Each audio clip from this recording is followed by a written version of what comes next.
आज फिर ज्योग्राफी लाए हैं। अगर अच्छा लगेगा तो लाइक सब्सक्राइब और शेयर करिएगा। आज लाएं सौरमंडल का चैप्टर से। देखिए एनटीपीसी में कारगर साबित होगा। सूर्य के चारों ओर चक्कर लगाने वाले विभिन्न ग्रह जैसे धूमकेतु, उल्का पिंड और अन्य जो आकाशीय पिंड है उस समूह में सौरमंडल कहते हैं। जो ग्रहों के समूह अन्य आकाश समूह को जितनों ग्रह धूमकेतु उल्का पिंड अन्य जो आकाशीय पिंड उसको समूह को माने कुल एक जैसा समूह होता है, उसको हम समूह को सौरमंडल कहते हैं। सौरमंडल पूरे ऊर्जा का स्रोत ऊर्जा ही है। सौरमंडल का जो पूरा ऊर्जा का स्रोत है वो कौन सा? एक सूर्य है, सिर्फ एक सूर्य है। अब सूर्य देखिए, सूर्य के बाद कौन सा है? बुध है। बुध के बाद कौन सा है? पृथ्वी है। पृथ्वी के बाद कौन सा है? तो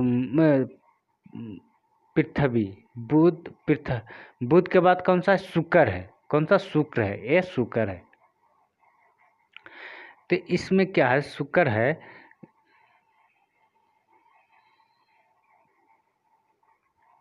देखिए शुक्र, तो इसमें ऐसे देखिए, सूर्य से पहला पर बुध आया, सेकंड पर शुक्र, थर्ड पर पृथ्वी, उसके बाद मंगल, फिर बृहस्पति, फिर शनि, उसके बाद अरुण, उसके बाद वरुण। यानी सूर्य के से बढ़ती माने सबसे नज़दीक और सूर्य पे बढ़ती। तो सूर्य से देखिए क्या एक पर सूर्य के बाद जस्ट बुध है, दूसरे नंबर पर शुक्र है। सूर्य से अगर पूछेगा क्योंकि सूर्य से दूसरे नंबर पर कौन है तो शुक्र। सूर्य से तीसरे नंबर पर पृथ्वी, चौथे पर मंगल, पाँचवें पर बृहस्पति, छठे पर शनि और छठे पे अरुण और सतवें पर अरुण, आठवें पर वरुण। अभी ये तो ये अति सूर्य से। अब पृथ्वी से अगर देखेगा तो पृथ्वी से देखिएगा तो उस पृथ्वी का अथी जो अथी दोनों बगस अथी पृथ्वी का बहन ये किसको कहते हैं? तो हम शुक्र के बोल सकते हैं। पृथ्वी को बहन जो है शुक्र को बोलते हैं। अब सबसे बड़ा ग्रह कौन सा है? तब बड़ा ग्रह सबसे बड़ा कौन है? बृहस्पति है। उसके बाद शनि है, उसके बाद अरुण है, उसके बाद वरुण है, उसके बाद पृथ्वी है, उसके बाद पृथ्वी के बाद कौन सा है? पृथ्वी है, उसके बाद शुक्र है, उसके बाद मंगल है, फिर बुध है। इस तरह है। हमको थोड़ा सा शुक्र मंगल में डाउट है, देख लीजिएगा। सौर प्रणाली का खोज सौर प्रणाली के कोपरनिकस द्वारा किया गया था। सौर प्रणाली जो खोज है वो कोपरनिकस द्वारा किया गया था। कोपरनिकस और ग्रह के नियम के ग्रह के नियम को केपलर ने दिया था। ग्रह के नियम को कौन दिया था? केपलर ने दिया था। सौरमंडल पिंड का गुरुत्वाकर्षण कारण आपस में बंधे हुए हैं। सौरमंडल को सारे जो पिंड है वो माने इस तरह जो बंधे हुए हैं, तो किसका कारण है? ये गुरुत्वाकर्षण से कारण है जो एक दूसरे बंधे हुए हैं। क्योंकि अगर गुरुत्वाकर्षण नहीं होता तो जिसे इस सौरमंडल के सारे जो पिंडों है वो बिखरा हुआ रहता, माने बंधे हुए नहीं रहता।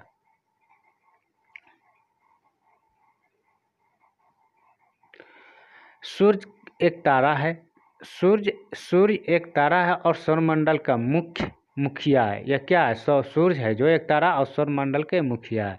सूर्य में ऊष्मा ऊर्जा का स्रोत नाभिकीय संलयन की से होती है। नाभिकीय संलयन से सूर्य का वह भाग जो हमें दिखाई देता है उसे फोटोस्फीयर कहते हैं। फोटोस्फीयर प्रकाश मंडल कहते हैं। जो हम देखते हैं मैंने जो हम लोग द्वारा देखा गया उसको हम फोटोस्फीयर कहते हैं। सूर्य का बाहरी परत को उसको क्या बोलते हैं? फोटोस्फीयर। अब फोटोस्फीयर की जगह जगह विद्युत चुंबकीय विकिरण निकलते हैं। जो कहीं जगह जगह से विद्युत करणीय विकिरण निकलते हैं और सूर्य की से निकलने वाले लपटे या ज्वाले कभी कभी इतनी शक्ति होती है कि गुरुत्वाकर्षण की शक्ति पर अंतरिक्ष में प्रवेश कर जाती है और जिसे ज्वालाओं के तथा परमाणु आंधियों और सौर ज्वाला कहते हैं। इसको ज्वाला तथा परमाणुओं को आंधी को सौर ज्वाला कहते हैं। क्या कहते हैं? सौर ज्वाला कहते हैं। जो सूर्य के द्वारा लपटे निकले हुए जो अंतरिक्ष के प्रवेश पार कर देते तो ऐसे में ज्वालाओं के परमाणु को आंधियों को सौर ज्वाला कहते हैं। सौर ज्वाला एक बहुत प्रभावी और शक्तिशाली विद्युत चुंबकीय विकिरण होता है। क्या होता है? विद्युत चुंबकीय विकिरण होता है सौर ज्वाला। और यह सूर्य की बाहरी सतह पर फोटोस्फीयर से निकलती है। कहाँ से निकलती है? तो बोलेगा फोटोस्फीयर से निकलती है, सूर्य की बाहरी सतह से निकलती है। अगर अच्छा लगेगा तो लाइक्स और शेयर जरूर करिएगा। कभी कभी और सौर ज्वाला के पृथ्वी के वायुमंडलीय के प्रवेश कर जाता है और पृथ्वी के ध्रुवों के पास पहुंचता है। कभी कभी सौर ज्वाला है जो पृथ्वी के वायुमंडल में प्रवेश कर जाता है और पृथ्वी के ध्रुवों के पास जा पहुंचता है, क्योंकि पृथ्वी ध्रुव के गुरुत्वाकर्षण शक्ति अधिक होती है और परिणाम स्वरूप ध्रुवों के पास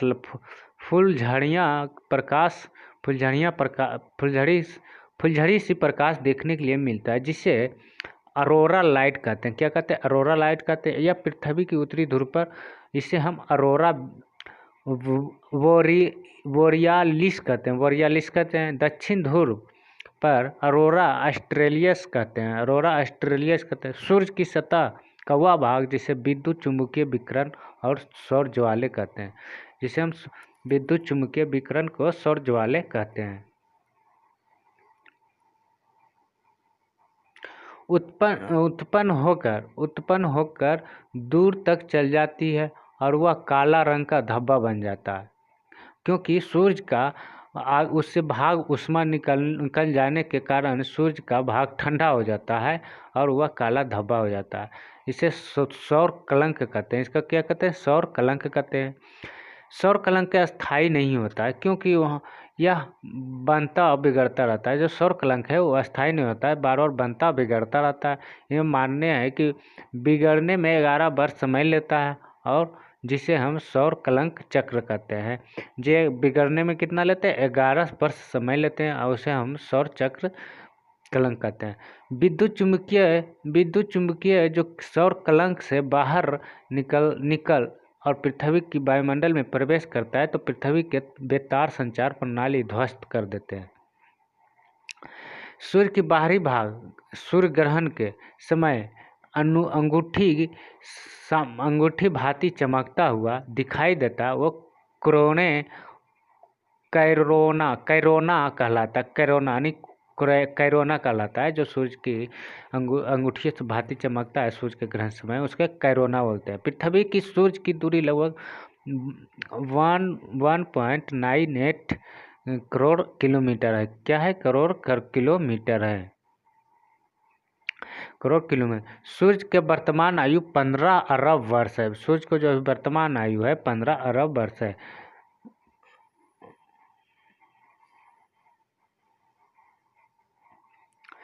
सूर्य से पृथ्वी तक प्रकाश आने में लगा समय, सूर्य से पृथ्वी तक प्रकाश को आने में लगा समय 8 मिनट 20 सेकंड लेता है। जो सूर्य के किरणों हैं जो पृथ्वी तक आने में 8 मिनट 20 सेकंड लेता है। और सूर्य से पृथ्वी की दूरी बहुत नज़दीक, सूर्य जो पृथ्वी की दूरी है बहुत नज़दीक है, इसलिए सूर्य और पृथ्वी के बीच की दूरी प्रकाश वर्ष से नहीं मापी जाती है। इसीलिए सूर्य और पृथ्वी के बीच की दूरी प्रकाश वर्ष से नहीं मापते, क्योंकि इसकी नज़दीकी बहुत नज़दीक है। दूरी मापने वाले इकाइयों के पार्श्व बोलते हैं। एक पार्श्व बोला 3.6 प्रकाश कहते हैं, 3.1 प्रकाश। सूर्य के फोटोस्फीयर में तापमान 6000 डिग्री सेल्सियस होता है। फोटोस्फीयर जो आगे वाला भाग का अग्रभाग होता है उसको हम फोटोस्फीयर कहते हैं और उसका तापमान 6 डिग्री सेल्सियस होते हैं, 6000 डिग्री सेल्सियस। सूर्य के केंद्र तापमान 15 डिग्री सेल्सियस। सूर्य का जो केंद्र है 15 मिलियन डिग्री सेल्सियस होता है। कितना होता है? 15 मिलियन डिग्री सेल्सियस होता है सूर्य के केंद्र में।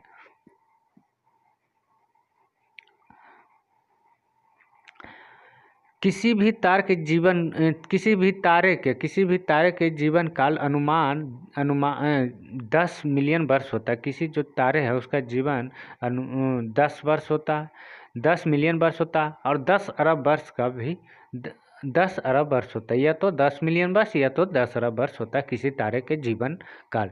ग्रह में देखिए, ग्रह के पास जो अपना ऊष्मा प्रकाश नहीं होता वह सूर्य की प्रकाश से चमकते हैं और ऊर्जा प्राप्त करते हैं। जो ग्रह के अपना प्रकाश और ऊष्मा नहीं होता है वो सूर्य की चमकने से ऊर्जा प्राप्त करते हैं।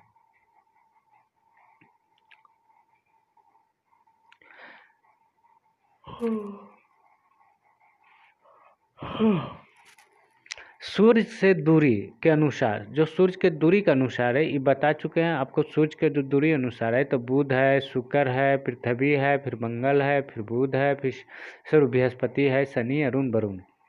आकार में सबसे बड़ा बृहस्पति है, उसके बाद शनि है, उसके बाद अरुण है, उसके बाद वरुण है, पृथ्वी है, शुक्र है, मंगल है। यहाँ पर देखो गड़बड़ाए थे, वहाँ पर शुक्र और मंगल यहाँ दे दिया। पृथ्वी के बाद शुक्र है, उसके बाद मंगल, तब बुध है। पृथ्वी सबसे नज़दीक ग्रह है जो शुक्र है। पृथ्वी के सबसे नज़दीक ग्रह शुक्र है। इसका आकार में शुक्र लगभग पृथ्वी के समान है। इसका जो आकार है ये पृथ्वी के समान है, इसलिए शुक्र को पृथ्वी का वहन करते हैं। इसीलिए हम पृथ्वी को वहन करते हैं शुक्र को। सूर्य के समीप 4 ग्रह अपेक्षाकृत छोटे छोटे होते हैं, क्योंकि यह भारी पदार्थों से बने होते हैं। इनकी घनत्व अपेक्षा अधिक हुई, इनकी घनत्व अपेक्षा अधिक होते हैं।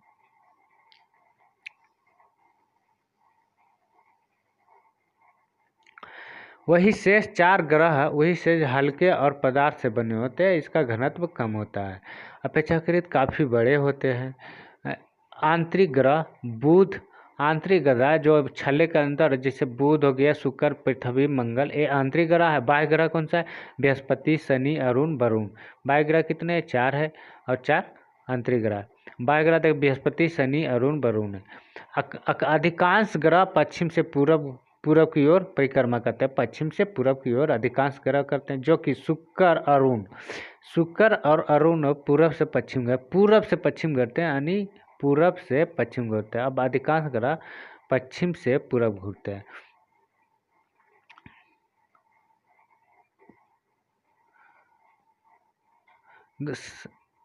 ग्रहों के अपना उपग्रह, जो सभी के ग्रह के, जैसे बुध को और शुक्र को एक भी उपग्रह नहीं है। बुध और शुक्र के पास एक भी उपग्रह नहीं है। वहीं बृहस्पति, शनि, अरुण, वरुण के पास बड़े होने के कारण यह ग्रेट प्लैनेट भी कहा जाता है। इनको ग्रेट प्लैनेट भी कहा। सौरमंडल का सबसे बड़ा ग्रह बृहस्पति है, सबसे छोटा ग्रह बुध है।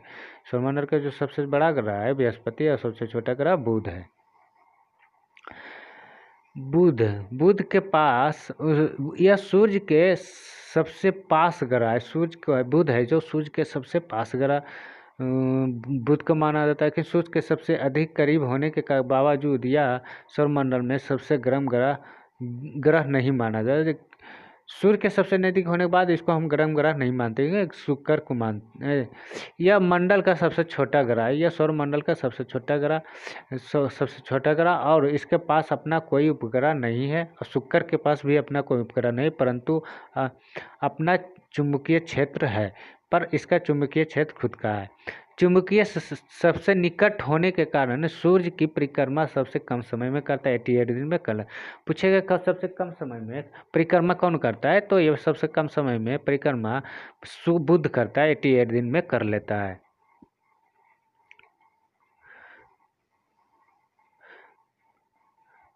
ग्रह के दिन में अधिकतम गर्म और रात में अधिक ठंडा होता है। ये बुध है जो दिन में अधिकतम गर्म होता है दिन में, और रात में अधिकतम ठंडा होता है बुध।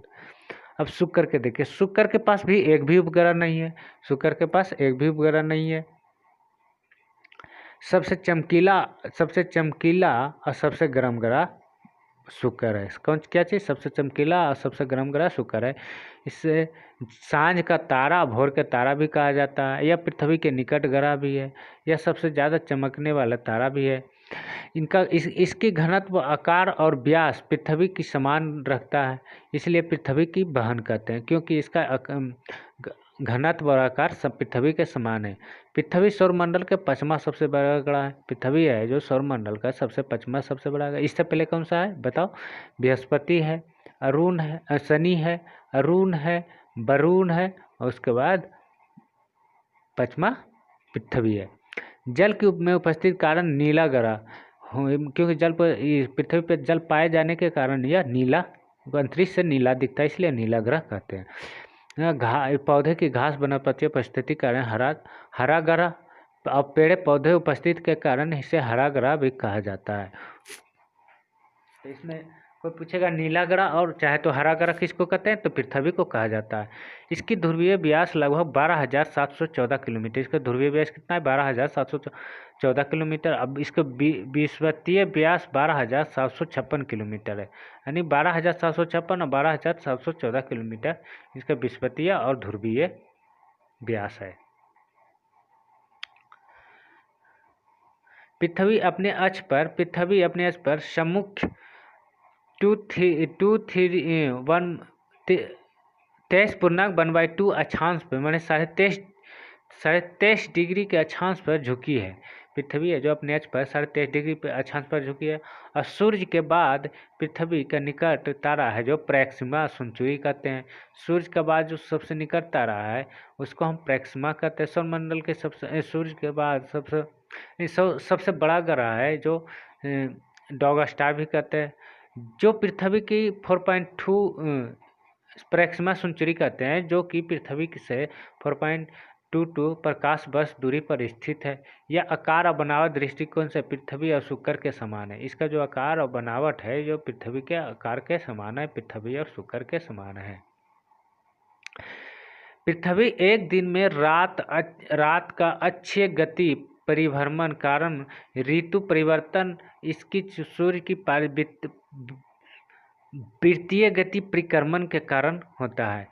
यह अपने अक्ष पर पश्चिम से पूरब 1610 किलोमीटर की घंटा से घूमती है और 23 घंटे 56 मिनट 4 सेकंड लेते हैं, एक चक्कर पूरा कर लेते हैं।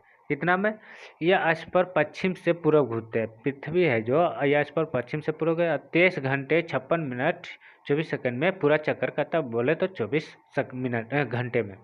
इसकी गति दिन रात के बराबर होता है।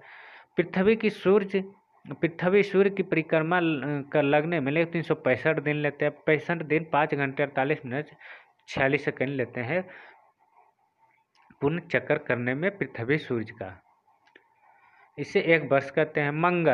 मंगल का आयरन ऑक्साइड मंगल पर है जो आयरन ऑक्साइड अधिक मात्रा में पाया जाता है। इसीलिए इसका रंग है जो लाल दिखता है। यही कारण इसका रंग लाल ग्रह भी कहते हैं, इसीलिए इसको लाल ग्रह भी कहा जाता है। इसके दिन का मान अक्ष का झुकना पृथ्वी के समान हो। इसके दिन का जो मान है अक्ष की ओर झुकना पृथ्वी के समान। यह 24 घंटे के अपनाना परिभ्रमण पूरा करता है और यह ऋतु परिवर्तन भी करता है और ऋतु भी परिवर्तन करता है। सूर्य की परिक्रमा करने समय 687 दिन लगते हैं। सूर्य का परिक्रमा जो मंगल करता है तो इसके लिए 687 दिन लग जाते हैं मंगल को सूर्य का परिक्रमा करने में। यह सौर मंडल का सबसे ऊंचे पर्वत निक्स ओलंपिया माउंट एवरेस्ट से 3 गुना बड़ा है। यानी मंगल पर एक सबसे ऊंचा पर्वत है, उसको हम निक्स ओलंपिया बोलते हैं। उसको क्या बोलते हैं, निक्स ओलंपिया बोलते हैं, जो मंगल पर सबसे बड़ा ग्रह है, बड़ा पर्वत है जो माउंट से एवरेस्ट से 3 गुना। सबसे बड़ा ज्वालामुखी ओलंपिस मेसी है। ये भी ओलंपिस मेसी यानी ये भी मंगल ग्रह पर स्थित है, सबसे बड़ा ज्वालामुखी ओलंपिस। सूर्य के निकट ग्रह जो दो उपग्रह फेबोसा और डेमोसा बोलते हैं। फेबोसा और डेमोसा जो सूर्य के सबसे निकट ग्रह है, फेबोसा और डेमोसा, ये दोनों सूर्य के सबसे निकट ग्रह है। बृहस्पति सौरमंडल का सबसे बड़ा ग्रह माना जाता है। बृहस्पति है जो सौरमंडल का सबसे बड़ा ग्रह और पीला ग्रह भी माना जाता है।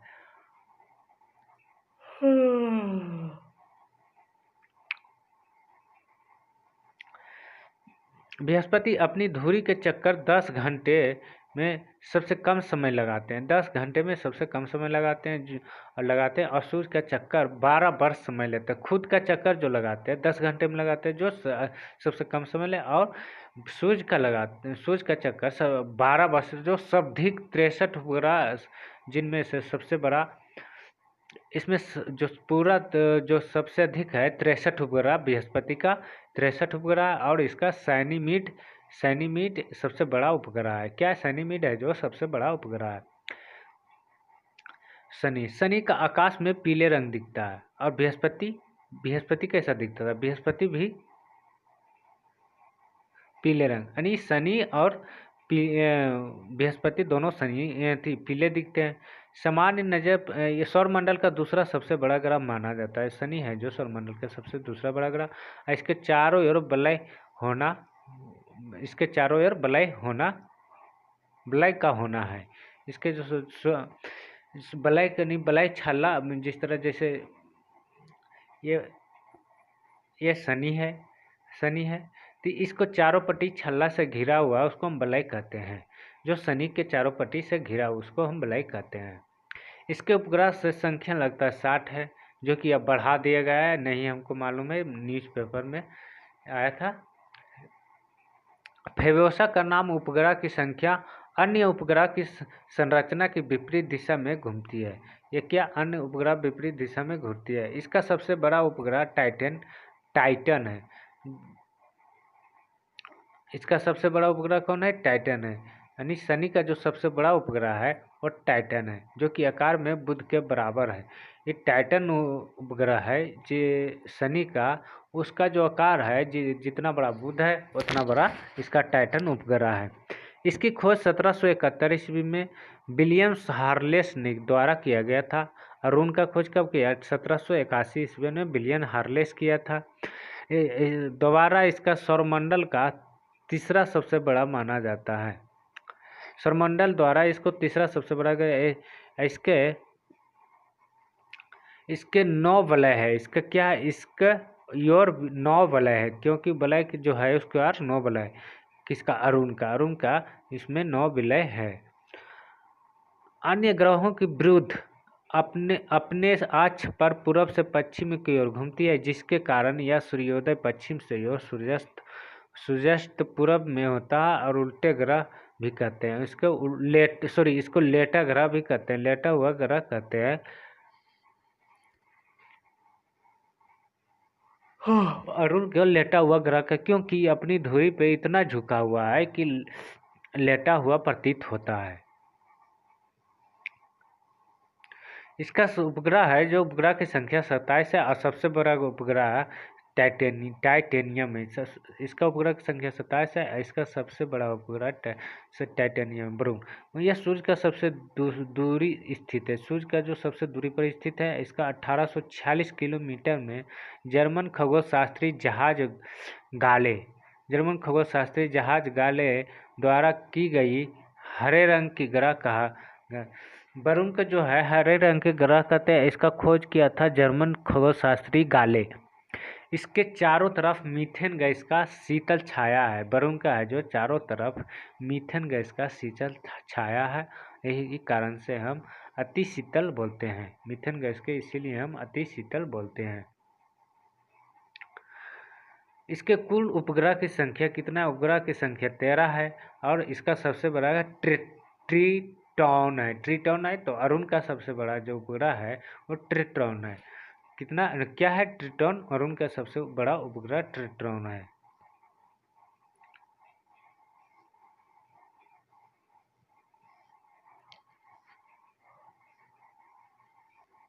अगर अच्छा लगे है तो लाइक्स और सब्सक्राइब और शेयर कर दीजिएगा।